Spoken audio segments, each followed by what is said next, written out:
সেই উপদেশের চর্চা করার একটা মজলিস। আমরা স্বাভাবিকভাবে জানি এটি একটি জিকিরের মজলিস। তো জিকিরের মজলিসের অর্থই হলো শুধু আল্লাহ আল্লাহ করা নয়।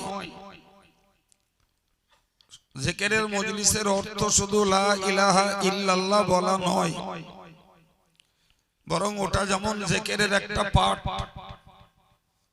তেমন মনে রাখা দরকার কোরআন শরীফের আয়াত অনুযায়ী নামাজ আল্লাহ পাকের একটি জিকির। কোরআন শরীফে আল্লাহ বলেছেন ওয়া আকিমিস সালাতা লিযিকরি, তোমরা আমার জিকিরের জন্য নামাজ কায়েম করো। অন্য আয়াত পাকে মহান আল্লাহ বলেন ইন্না নাহনু নাযালনা যিকরা, আমি আল্লাহ জিকির নাজিল করেছি। মুফাসসিররা এক কথায় বলেছেন এই জিকিরের অর্থ হলো কোরআন। ভাই অন্য আয়াত পাকে আল্লাহ বলেছেন ফাযাক্কির ইন্নামা আনতা মুযাক্কির,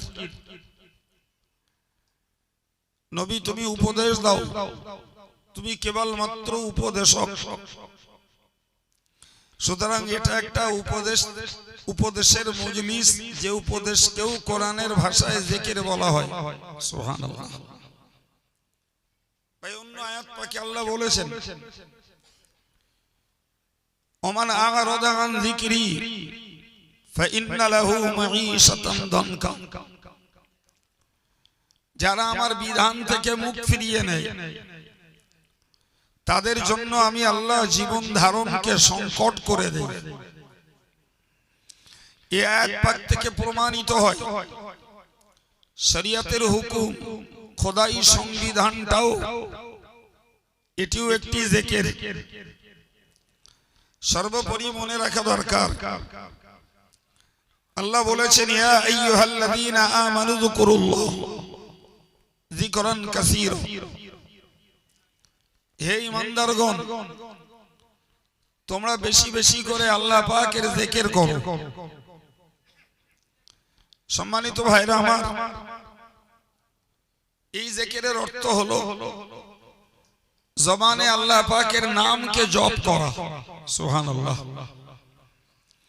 সচরাচর আমরা জিকির মানে একটাকেই জানি, সেটি হলো জবানে আল্লাহর নামকে জপ করা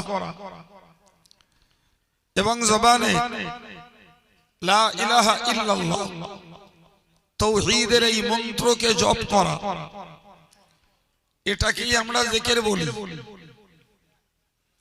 তো এটাকে তো অস্বীকার করার জায়গা নাই, নিশ্চয়ই ওটা জিকির। হাদিস পাকে এসেছে খোদ আল্লাহ বলেছেন, আল্লাহ পাক বলেন আনা মাআহু, আমি ওই বান্দার সঙ্গে থাকি, ইযা যাকারানি আবদি ওয়া তাহাররাকা বি শাফাতা, যখন বান্দা আমার জিকির করে এবং আমার জিকিরে তার জবানটাকে, ঠোঁট দুটোকে নাড়ায়। সুবহানাল্লাহ। তো আমি আল্লাহ ওই বান্দার সঙ্গী হয়ে যাই।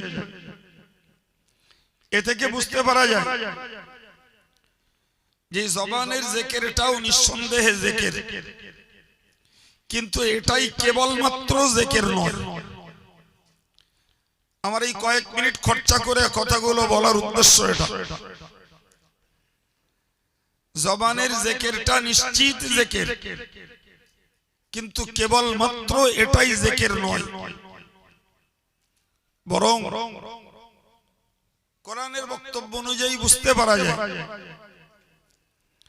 মানুষ জবানে জিকির করে, আল্লাহ আল্লাহ বলে, যেটা অল টাইম সম্ভব নয়।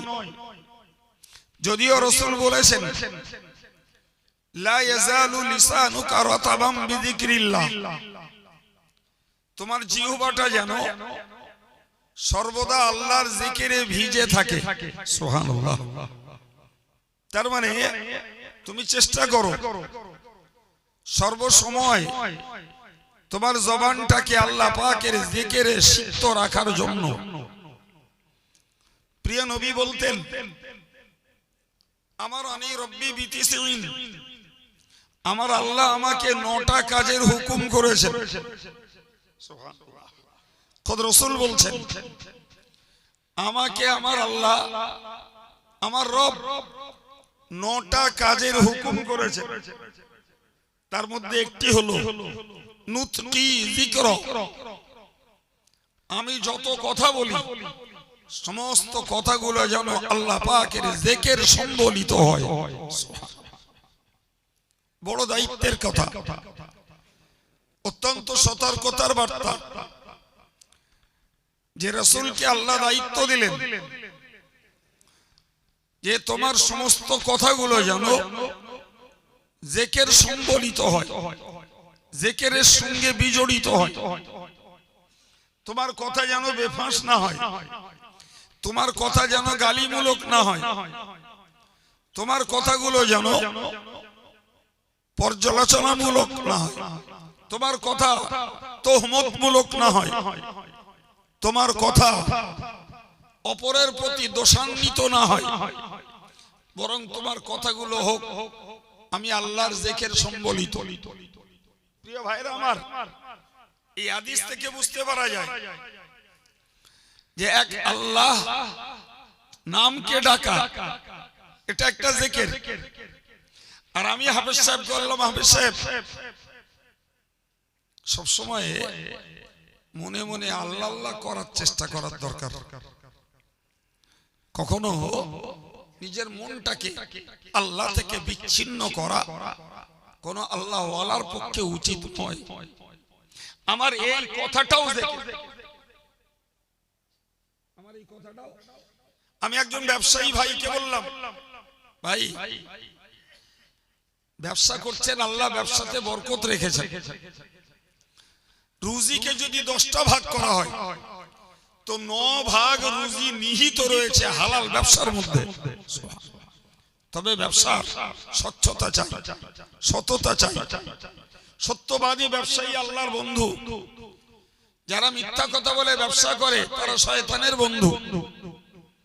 তুমি খরিদ্দারকে ঠকিও না, তুমি মালে কম দিও না, তুমি 2 নম্বর মাল দিয়ে 1 নম্বরের দাম নিও না। তোমার ব্যবসার এই স্বচ্ছতাটাকে বজায় রাখো। আমি এর মধ্যে একবারও আল্লাহ শব্দ বলিনি, কিন্তু আমার এই কথাগুলোই হলো আল্লাহর জিকির সম্বলিত। ঠিক ঠিক, কারণ এই কথাগুলো আল্লাহর ইনস্ট্রাকশন, আল্লাহর কোরআনের, প্রিয় নবীর হাদিসের কর্মসূচির কথা। তো নবী পাককে আল্লাহ বললেন যে তোমার কথাগুলো যেন হয় আল্লাহ পাকের জিকির সম্বলিত। সুবহানাল্লাহ।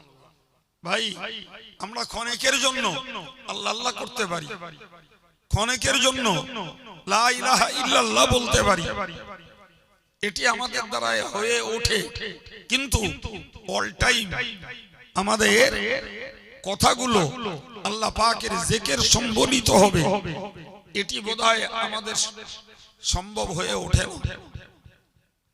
জি ভাই, প্রিয় নবী সাল্লাল্লাহু আলাইহি ওয়াসাল্লাম একটি হাদিস শরীফে বলেছেন, মিন হুসনি ইসলামিল মারই তারকুহু মা লা ইয়ানি।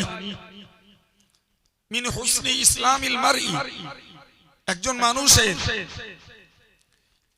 মানুষের প্রকৃত মুসলমানিত্বের আদর্শ হলো অনর্থক কাজ আর অনর্থক কথাকে ত্যাগ করে দেওয়া। রাসূল বলেছেন সুন্দর মুসলমানের এটা আদর্শ। সুবহানাল্লাহ। সুন্দর মুসলমানের আদর্শ অনর্থক কথা ত্যাগ করা, অনর্থক কাজকে ত্যাগ করে দেওয়া। এখন আমাদেরকে ভাবতে হবে, আমরা যদি চায়ের দোকানে বসি সেখানে অনিচ্ছাতেও অনর্থক কথা বলে বসি, একটা গল্পের আসরে বসি সেখানে 5টা অনর্থক কথা বলে বসি। আমরা যদি রাজনীতির কোন আড্ডাখানায় বসি